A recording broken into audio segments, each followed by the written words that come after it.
जास्त महिने लसूण टिकवायची ही ट्रिक जर तुम्हाला माहिती असेल ना, तर तुमचा लसूण असा बिलकुल होणार नाही, म्हणजे बुरशी लागणार नाही किंवा पोकळ होणार नाही.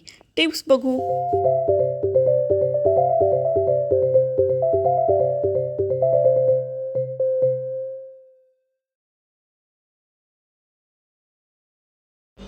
आज घरी दारावर ना कांद्याची गाडी आलेली आणि लसूण पण होते त्याच्यासोबत. तर मी 30 किलोची गोणी घेतलेली आहे कांद्याची आणि लसूणसुद्धा घेतलेला आहे. तर हा लसूण आणि कांदा आता मला पूर्ण पावसाळा म्हणजे जवळजवळ मला हा कांदा ना दिवाळीपर्यंत पुरतो.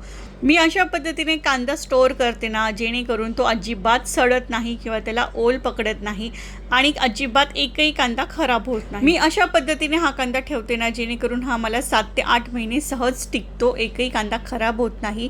तर ह्या सगळ्या टिप्स कांदा आणि लसूण टिकवण्याच्या तुमच्यासोबत शेअर करते. म्हणजे तुम्ही जर कांदा आणि लसूण घेतला असेल तर तुम्ही सुद्धा ह्या टिप्स फॉलो करा आणि कांदा आणि लसूण 5 ते 6 महिने आरामात टिकवा.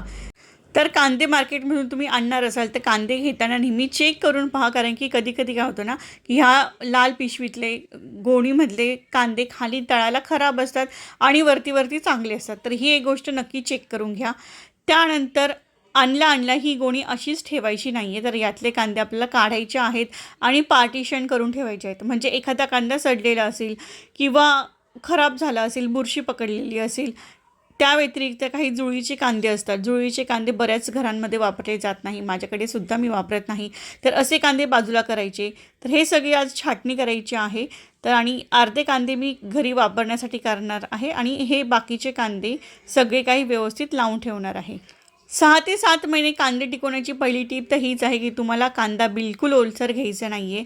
आणि जर तुम्ही कांदे घेतले असतील आणि असे जर कांद्यांना साल नसेल, ओला असेल, तर हे असे कांदे वेगळे करायचे आहेत आणि हे पहिल्यांदा आपण वापरून संपवायचे आहेत.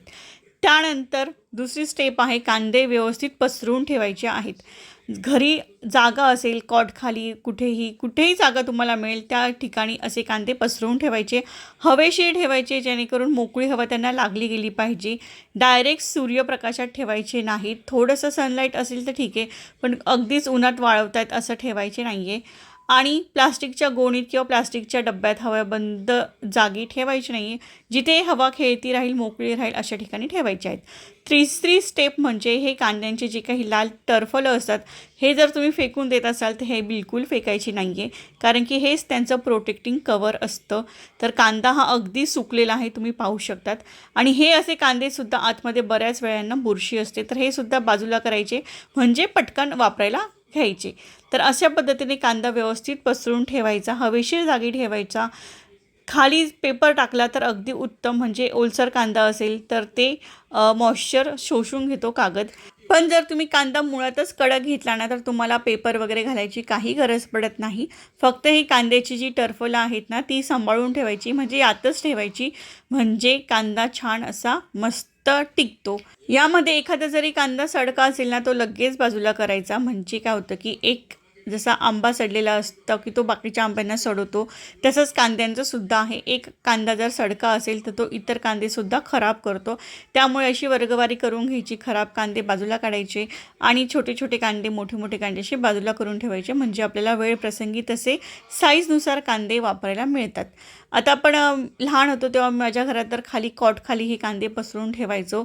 अंधारी जागे असायची, पण हवा मोकळी असायची. पसरून ठेवल्यामुळे कांदे खूपच जास्त टिकायचे. जर तुमच्या घरामध्ये जागा नसेल तर तुम्ही छान असे कॉटखाली हे असे पसरून ठेवू शकतात. आणि काही दिवसांनी, थोड्या दिवसांनी हे चेक करून बघायचे की सगळे कांदे व्यवस्थित आहेत की नाही. जर एखादा कांदा खराब असेल तर तो लगेच बाजूला करायचा आणि कांद्यांवरून हात फिरवायचा, म्हणजे थोडीशी त्यांच्यातली जागा थोडीशी चेंज करायची. तर हे होते कांदे कसे टिकवायचे, ह्या सगळ्या टिप्स. मी ह्या सगळ्या टिप्स फॉलो करते ना, तर मला खरोखर खूप फायदा होतो. माझे कांदे खूप महिने टिकतात, म्हणजे जवळजवळ दिवाळीपर्यंत मला कांदे टिकतात. इतके छान हे कांदे राहतात. तर कांदा घेताना नेहमी साठवणीसाठी ओला कांदा बिलकुल घ्यायचा नाही. छान असा लाल बुंदा आणि कडक कांदा घ्यायचा, चेक करून घ्यायचा. तर ह्या होत्या कांदा साठवण्याच्या टिप्स. तुम्हाला कशा वाटल्या कमेंट करून नक्की कळवा. तर आता बघूया लसूण. तर लसूण घेताना नेहमी कांद्याप्रमाणेच कडक घ्यायचा, दाबून बघायचा. आतमध्ये पोकळ असलेला लसूण बिलकुल घ्यायचं नाही आणि वाळलेला लसूण घ्यायचा. थोडा जरी ओला असेल ना, अशा लसणाला लगेच पानं फुटण्याची शक्यता असते, तर अशा लसूण जर तुम्ही घेतलाच असेल तर सगळ्यात पहिले जिथून त्याला पानं फुटतात ना तो भाग चाकूने कापून घ्यायचा. पण शक्यतो असा लसूण घ्यायचाच नाही, कारण की तो ना वरती टिकतो ना फ्रीजमध्ये टिकतो. त्यामुळे लसूण घेताना नेहमी कडक लसूण घ्यायचा, पोकळ लसूण घ्यायचा नाही. जर बघा लसूण मी हा असा घेतला तर चेक करून घेते, तर ह्या लसूणमध्ये आळ्यासुद्धा होता आणि पोकळसुद्धा होतं. तर असे लसूण आपल्या साठवणीच्या लसूणमधून लगेच बाजूला करायचे, ज्याने आपले इतर लसूण खराब होणार नाहीत. तर लसूण घेतल्यानंतर जरी आपल्याला दुकानदाराने असं चेक करून बघून नाही दिले तरीसुद्धा आपण घरी येऊन बघायचे आणि जे काही पोकळ लसूण आहेत ना ते बाजूला करायचे. काही पाकळ्याचे पोकळ असतात त्या लगेच बाजूला करायचे. लसूण जर आपण डायरेक्ट सूर्याच्या प्रकाशात ठेवला ना तर तो वाळायला सुरुवात होतो आणि तो पोकळ होतो. त्यामुळे ना लसूण नेहमी झाकून ठेवायचा असतो. प्लास्टिकचा कंटेनर असो किंवा अशी जाळीदार टोपली असो, यामध्ये लसूण छान असा झाकून ठेवायचा. तर आधी झाकून ठेवण्याआधी लसणातले जेवढे काही पोकळ झालेल्या पाकळ्या आहेत त्या बाजूला करायच्या, म्हणजे इतर पाकळ्या तो खराब करणार नाही. तर अशा पद्धतीने लसूण घ्यायचं आहे. आणि लसूण साठवण्यासाठी स्टीलच्या डब्याचा वापर बिलकुल करायचा नाही. असा डब्बा घ्यायचा, असा प्लास्टिकचा कंटेनर घ्यायचा ज्यामध्ये हवा मोकळी खेळती असेल. जसं माझी ही टोपली आहे, ही बांबूची टोपली आहे. जर तुमच्याकडे अशी प्रकारची टोपली नसेल तर तुम्ही काय करायचं आहे, साधी आपल्याला जी मार्केटमध्ये पेपरवाल्या बॅग्स मिळतात ना, आपण काही शॉपिंग केलेली असेल तर त्या बॅगमध्ये तुम्ही लसूण घालायचं आणि त्या बॅगला थोडेसे असे चाकूने होल करायचे, म्हणजे थोडीशी हवा येती जाती राहायला हवी अशा पद्धतीने. असं जर तुम्ही लसूण ठेवला ना तरीसुद्धा तो खूप छान टिकतो. तर आता हा जो ब्लू बास्केटमधला लसूण आहे हा मी वापरायला घेणार आहे आणि हा लसूण स्टोअर करून ठेवणार आहे. तर हा लसूण जवळजवळ 6 ते 7 महिने टिकतो, पण हा मला लगेच संपणार आहे त्यामुळे मी लगेच नवीन घेणारच आहे.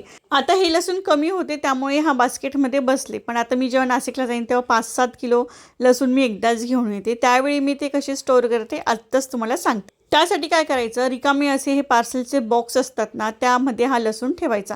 खाली पेपर ठेवायचा, नाही ठेवला तरी चालेल, पण ह्या बॉक्समध्ये अशा पद्धतीने लसूण फक्त ठेवून द्यायचा. डायरेक्ट सनलाईटमध्ये ठेवायची नाही, जिथे सावली असेल तिथे ठेवायचे, म्हणजे हा लसूण खूप महिने टिकतो. तर हा सगळ्यात सोपा आणि कमी खर्चाचा जुगाड आहे लसूण टिकवण्याचा. काळजी फक्त एवढीच घ्यायची आहे की बॉक्समध्ये भरण्यापूर्वी आपल्याला खराब लसूण बाजूला काढून ठेवायचा आहे. तर ह्या होत्या आजच्या लसूण आणि कांदा 7 ते 8 महिने टिकवण्याच्या टिप्स. तुम्हाला कशा वाटल्या कमेंट करा. तर हा व्हिडिओ इथेच संपवते. तुम्हाला आजचा व्हिडिओ आवडला असेल तर व्हिडिओला लाईक करा, चॅनलवर नवीन असाल तर सबस्क्राईब करा, बेल आयकॉनला क्लिक केलं नसेल तर नक्की क्लिक करा. तर पुन्हा भेटू अशा छानशा भरपूर टिप्स असणाऱ्या व्हिडिओसोबत, नवीन टॉपिकसोबत. व्हिडिओ संपूर्ण पाहिल्याबद्दल खूप खूप धन्यवाद. थँक्यू. Bye bye. भेटू लवकर.